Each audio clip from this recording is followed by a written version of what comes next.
네, 김영환입니다. 요즘에 제일 많이 듣는 게 하미주애를 이렇게 사람들이 보면서 하미주애 많이 컸어요, 많이 컸어요. 키가 엄청 컸네 이런 이야기를 많이 듣습니다. 그런데 정작 본인들은 내가 크고 있나 느낄까요? 잘 모를 거예요. 그죠? 일주일만 이렇게 안 봐도 딱 보면 조금 컸네 이렇게 생각할 수 있는데 매일매일 보는 부모님이나 또 함께 있는 사람들은 크고 있는 것을 잘 모르죠. 예, 인지를 잘 못하죠. 근데 우리도 그렇습니다. 우리도 조금씩 사실은 성숙하고 성장해 가는데 같이 신앙생활 하다 보면 뭐 늘 그런 것 같아요. 아, 저 사람은 늘 문제고 성장하지 못하는 것 같고 부족한 것 같고 네, 그렇게 보이죠. 그래서 이제 목회자들이 어디에 이렇게 임지를 가면 어떤 분들이 이렇게 옵니다. 그러면서 저 권사님, 저 집사님, 저 사람, 저 교사, 형편없어요. 옛날부터 정말 문제가 많았어요. 이런 이야기를 참 많이 해주십니다. 근데 그게 목회자에게 도움이 될까요? 안 될까요? 네, 별로 도움이 안 됩니다. 왜냐하면 이게 프레임이 씌워져서 딱 만나면 옛날에 문제가 많았다고?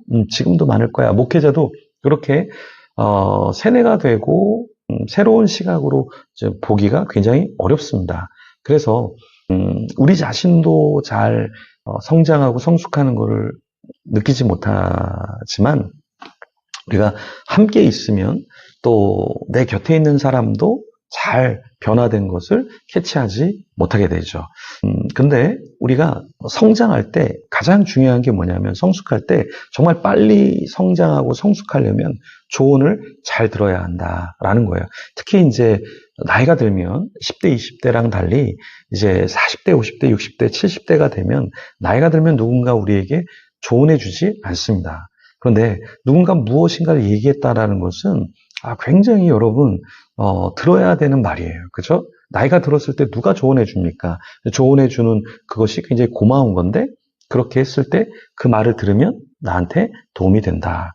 최근에 어떤 분이 이렇게 연락을 주셔서 어떤 이야기를 해주셨어요. 그러니까 저에 대한 이야기는 아닌데 그분이 이제 어떤 이야기를 해주셨는데 그걸 꾹꾹 눌러서 아주 오랫동안 좀 마음에 담았다가 이제 본인 이야기를 좀 하시더라고요. 굉장히 성숙한 분이다라는 거를 느낄 수 있었습니다.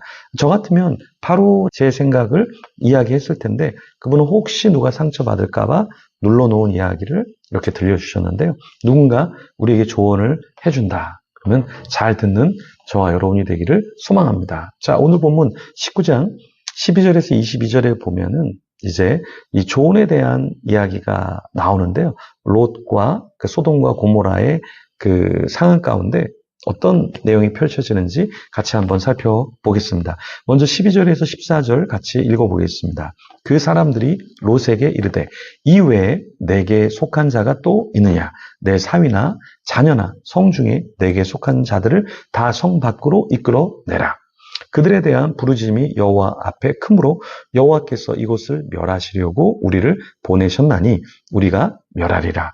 롯이 나가서 그 딸들과 그 결혼할 사위들에게 말하 이르기를 여호와께서 이 성을 멸하실 터이니 너희는 일어나 이곳에서 떠나라 하되 그의 사위들은 농담으로 여겼더라. 자, 천사들이 롯에게 뭔가 이야기했죠. 여기에 너에게 속한 사람이 있느냐? 그럼 성 밖으로 끌어내라. 이 끌어내라는 게 막 어떤 폭행을 하라는 게 아니라 안전하게 이끌어내라. 이런 말이잖아요.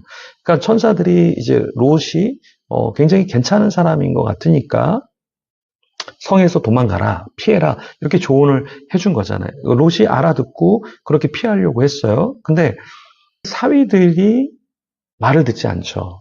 예, 이제 결혼할 사위들이 말을 듣지 않아요. 사위들이 농담으로 여겼더라 이렇게 말하고 있습니다. 이게 참 기가 찬 일이죠. 정말 사랑해서 그렇게 살면 안 돼. 그렇게 하면 안 돼. 근데 이걸 진지하게 듣지 않는다라는 거예요. 네, 우리가 어렸을 때 자녀들의 특징이 부모님이 막 얘기해주면 그게 나중에는 그냥 잔소리. 나를 위한 조언이 아니라 그냥 막 하는 말. 그렇게 들을 때가 있습니다. 근데 사실은 그렇게 들으면 큰일 나죠. 또 나이가 들었을 때 누군가 조언을 해준다? 네. 제가 우리 목회자들에게 좀 책을 읽어야 된다. 뭐, 예를 들어서 뭘 배워야 된다. 몸을 너무 혹사시키면 안 된다. 뭐 예를 들어서 뭐 이런 조언을 할 때 듣는 사람이 있고 듣지 않는 사람이 있습니다. 제가 수많은 사람 만나면서 책을 써야 됩니다. 뭐 유튜브를 해야 됩니다.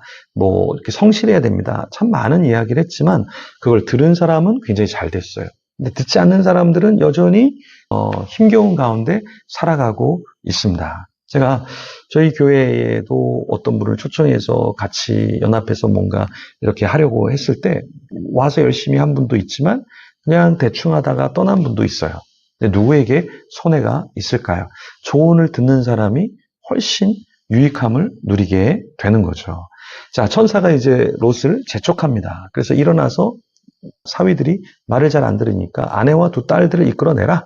그리고 죄악 중에 있는 이 도시를 떠나야 된다. 그래서 롯이 이제 지체하지 않고 이제 아내의 손을 잡고 또 두 딸들의 손을 잡고 인도해 냅니다. 16절에 보면은 그 사람들이 롯의 손과 그 아내의 손과 두 딸들의 손을 잡아 인도하여 성 밖에 두니. 자, 여기 여호와 하나님의 자비함이 무엇인가? 천사들의 자비함이 무엇인가? 헤세드가 무엇인가? 말을 잘 안 들으니까 다급한데 이 사람들을 좀 살려내야겠다. 그래서 손을 잡고 이끌었다라는 겁니다. 자, 여기서 우리가 누군가를 도와줄 때, 야, 좀 뭔가 해봐. 말을 안 듣네? 포기. 이것도 뭐 나쁜 건 아니지만 누군가를 도와줄 때 좀 손을 잡고 일어설 수 있을 정도로 좀 손을 끌어줘야 한다라는 것입니다. 여러분, 우리 주위에 참 많은 사람들이 있어요. 도와야 될 사람이 참 많이 있어요. 그죠? 그런 사람들 우리가 가만히 두면 안 되죠. 조금이라도 도와야 되겠죠. 그렇죠? 그래서 우리가 생일일 때 누군가 축하를 해주잖아요. 선물을 주잖아요. 뭐 말이라도 축하합니다. 말을 해주잖아요. 그런 것들이 인생에서 힘겨울 때 그때만이라도 좀 누군가 손을 잡아주고 축복해주면 이렇게 살아날 수 있습니다. 그래서 우리 품는 공동체는 꼭 생일이면 뭐 선물을 주지 못하더라도 이렇게 좀 행복한 격려의 카톡이라도 좀 남기면 좋겠습니다.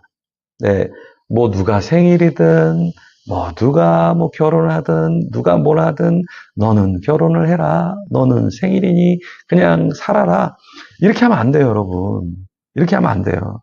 그렇게 하면 안 되고 누가 생일이면 축하한다는 말이라도 해야죠. 그렇죠? 내년에 8월 10일이 제 생일입니다. 그때 꼭 축하한다고 이야기해 주셔야 돼요.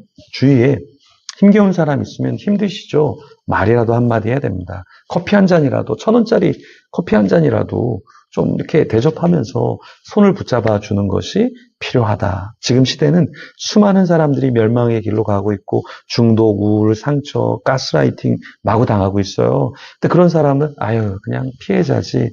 아유 그냥 뭐 그렇게 하다 하나님이 인도하시겠지. 절대 그래서는 안 된다. 그 이단에 빠진 사람, 중독에 빠진 사람, 우울에 빠진 사람, 무기력에 빠진 사람 우리가 붙잡아서 기도해주고 격려해주고 일어날 수 있도록 손을 붙잡아 주어야 한다라는 거예요. 천사가 해준 것처럼 또 롯이 그의 자녀들에게 도망가야 한다 외쳤던 것처럼 우리가 정말 하나님의 메시지를 주위 사람들에게 전파해야 합니다. 오늘도 여러분 누군가 만날 거예요. 그냥 우연히 만난 게 아니라 하나님의 사랑을 전해주세요. 하나님의 마음을 전해주세요. 이렇게 하면 망해. 이렇게 하면 안 돼. 조언해주세요. 너무 매일매일 하는 건 잔소리가 될 수 있지만 오랜만에 한 번씩 해주는 거는 아주 좋은 생명의 약, 조언이 될 수 있다라는 겁니다. 오늘 하루도 우리 먼저 기도하면서 하루를 살아가면서 우리에게 정말 하나님 맡겨주신 영혼을 잘 케어하는 저와 여러분이 되기를 소망합니다. 우리 기도하며 나아가겠습니다.